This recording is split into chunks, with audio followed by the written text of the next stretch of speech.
رسول الله صلى الله عليه وسلم لفرمايشتك على الإمام النسائي معجم إمام طبراني لأوسطها هاتوا أبو هريرة لي قريته رسول الله فرميتي صلى الله عليه وسلم ومن سحر فقد أشرك. رسول الله فرمي صلى الله عليه وسلم هركس سحر بك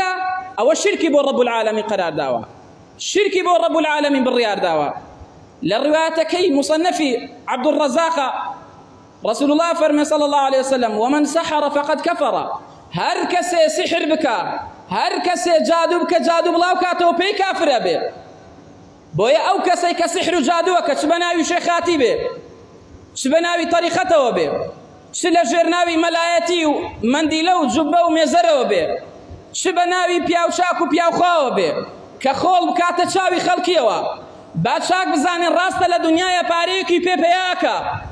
بلام شون أتو جياني مالك تالكي دو خوشويس ليكترياكي جنو مردك ليكترياكي مالك ويرانكي كسيك شيتاكي دڵ و مێشک و عەقڵی کەسێک تێکەدەی بزانە لە دنیا پێش قیامەتە بە هیلاکەچی